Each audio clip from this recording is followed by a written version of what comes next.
Hello students, welcome back to my channel सैरेशन Ayush institute. आज मैं आपको इंग्लिश का चैप्टर 18 पढ़ाऊंगी, नाइट ऑफ द स्कॉर्पियन। और ये पूरा वीडियो जो है मैं आपको हिंदी में समझाऊंगी, पूरा चैप्टर जो है हिंदी में समझाऊंगी ताकि आप लोग को पूरा ठीक से समझ में आ जाए। इंग्लिश जो है आप लोग अपनी बुक से पढ़ ही लेंगे तो हिंदी में समझा दूँगी आप लोग को, तो पूरा चैप्टर एक बार ठीक से समझ में आ जाएगा। तो फिर अगर आप इंग्लिश में अपना बुक में अपना चैप्टर पढ़ेंगे तो आप लोग को अच्छे समझ में आ जाएगा, क्योंकि आप लोग को चैप्टर ऑलरेडी समझ में आ चुका होगा। तो चलिए मैं पढ़ा देती हूँ आप लोग को। Chapter 18, Night of the Scorpion. अंधेरी रात थी। 10 घंटे से निरंतर वर्षा हो रही थी। एक बिच्छू अपने बिल से बाहर निकला तथा उसने कवि की झोपड़ी में प्रवेश कर लिया। वह चावल की बोरी के नीचे छिप गया।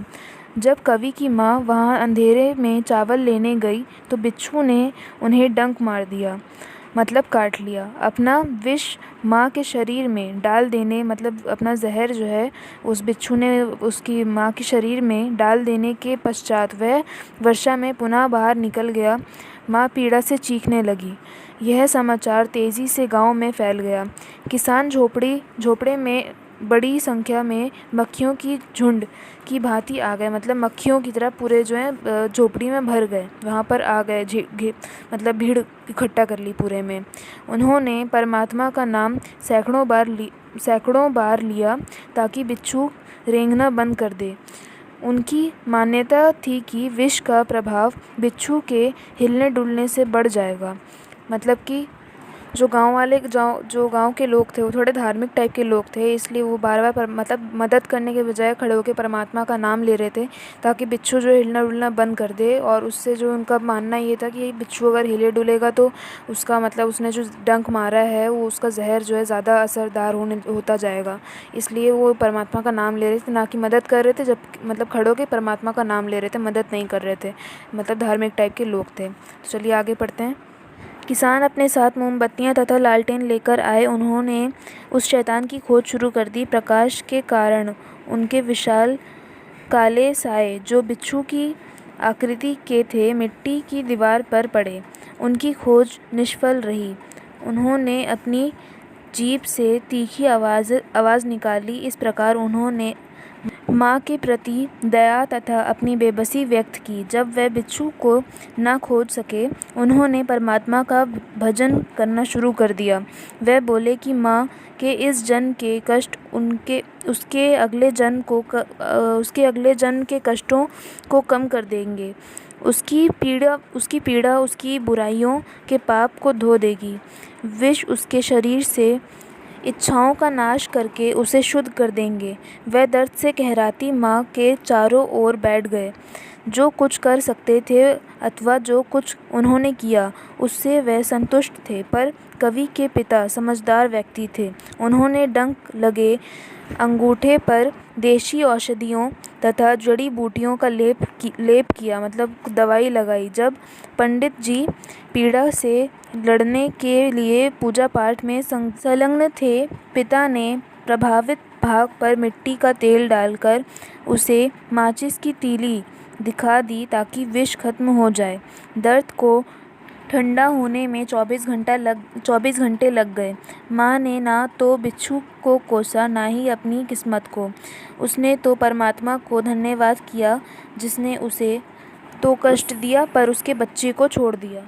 तो ये थी पूरी स्टोरी। मतलब इसमें एक औरत को जो है एक बिच्छू ने काट लिया, और उसके बाद फिर उसके गांव वालों की बात बताई गई। तो धार्मिक टाइप के लोग थे और उसके बच्चे के पिता जो थे वो थोड़े समझदार थे। उन्होंने आके फिर जो लेप वेप लगाना था, दवा लगाई, वो सब किया। पंडित सारे पूजा पाठ कर रहे थे और पूरे टाइम जो इसको बिच्छू ने काटा था उसने कुछ नहीं बोला। और एंड में हुआ ये कि उसने ऊपर वाले का शुक्र अदा किया, और ये ऊपर वाले का शुक्र अदा किया कि उसके बच्चे को, मतलब उसको काट लिया बिच्छू ने, लेकिन उसके बच्चे को ऊपर वाले ने बचा लिया, उसके बच्चे को बिच्छू ने नहीं काटा। तो ये थी पूरी स्टोरी। और यही चीज़ मैं कहूँगी, अगर आप लोग को अच्छी से तैयारी करनी है तो यही पूरा चैप्टर जो आप लोग एक बार इंग्लिश में भी अपनी बुक से पढ़ लीजिएगा ताकि आप लोग को पूरा चैप्टर ठीक से समझ में आ जाए। क्योंकि मैंने समझाने के लिए वीडियो बनाया था हिंदी में ताकि आप लोग को चैप्टर समझ में आ जाए, लेकिन आप लोगों को एग्ज़ाम में तो लिखना इंग्लिश में ही है। तो आप लोग एक बार इंग्लिश में भी पढ़ लीजिएगा, क्योंकि एग्ज़ाम में आप लोग को इंग्लिश में लिखना है। तो इंग्लिश में आप पढ़ेंगे तो आप लोग इंग्लिश में तभी लिख पाएंगे एग्ज़ाम में। ये चैप्टर सिर्फ समझाने के लिए मैंने हिंदी में बनाया था ताकि चैप्टर आप लोग को एक बार दिमाग में समझ बैठ जाए कि हाँ ये चैप्टर में ये क्या स्टोरी थी। और बाकी जिनको अच्छे मार्क्स गेन करने हैं, जो जो अच्छे मार्क्स चाहते हैं, अच्छी परसेंटेज चाहते हैं एनआई मतलब एग्ज़ाम में अपने, तो वो जो है मेरे हिसाब से सैम्पल पेपर्स भी लगाएं। अगर आप लोग लगाना चाहते हैं तो सैम्पल पेपर्स भी लगाएं। लास्ट 5 ईयर्स के जो एनआईएस की साइट से आप जाके निकाल सकते हैं। जो एग्ज़ाम पेपर्स जो होते हैं वो सारे 5 ईयर्स के निकाल दीजिए, क्योंकि एनआईएस वाले करते क्या है कि क्वेश्चंस जो हैं रिपीट करते रहते हैं हर साल। अगर जैसे 2015 का क्वेश्चन जो है 2019 में रिपीट कर दिया, या 2017 का 2020 में रिपीट कर दिया, तो ऐसे काफ़ी सारे क्वेश्चंस जो होते हैं एनआईएस वाले जो होते हैं ना, वो क्वेश्चंस रिपीट करके दे देते हैं एग्ज़ाम में। तो अगर आप लोग लास्ट कम से कम मैक्सिमम 5 ईयर्स के आप लोग लगा लीजिए, प्रैक्टिस कर लीजिए एक बार, तो एक तरह से आप लोग की प्रैक्टिस भी हो जाएगी और तैयारी भी हो जाएगी आप लोग की, और क्वेश्चंस का आइडिया भी लग जाएगा। क्या पता वो क्वेश्चंस रिपीट हो के आप लोग के एग्ज़ाम में आ जाए, तो आप लोग कॉन्फिडेंटली मार्क्स गेन कर सकते हैं कि हाँ, मतलब आप लोग को एक कॉन्फिडेंट आ जाएगा कि हाँ, इतना मार्क्स हमने गेन कर लिया, इसके लिए हमें कोई डाउट नहीं है कि हाँ, इसमें से मार्क्स कट सकता है। तो एक तरह से आप लोग की प्रैक्टिस हो जाएगी और मार्क्स भी आप लोग के अच्छे आ जाएंगे। और बाकी आप लोगों को कुछ भी डाउट हो चैप्टर से रिलेटेड तो आप लोग कमेंट सेक्शन में पूछिएगा, मैं आप लोग की हेल्प करूँगी। और एनआईयू से रिलेटेड भी कुछ डाउट हो तो वो भी पूछिएगा, क्योंकि मैंने भी एनआईयू से 3 साल पढ़ाई करी है। तो जैसे काफ़ी सारे न्यू स्टूडेंट्स होते हैं तो उन्हें कुछ समझ फॉर्मेट नहीं समझ में आता है एनआईयू का, तो वो भी आप लोग पूछ सकते हैं, मैं आप लोग की हेल्प कर दूँगी। और प्लीज़ मेरे चैनल को सब्सक्राइब करिएगा और मेरी वीडियोज़ एनआईयू के सारे बच्चों को शेयर भी करिएगा, ताकि उनको भी हेल्प मिलती रहे। और भी सब्जेक्ट की वीडियोस देखने के लिए चैनल को सब्सक्राइब करिएगा, और पसंद आया तो लाइक कर दीजिएगा। बाकी thanks for watching and best of luck for your exams.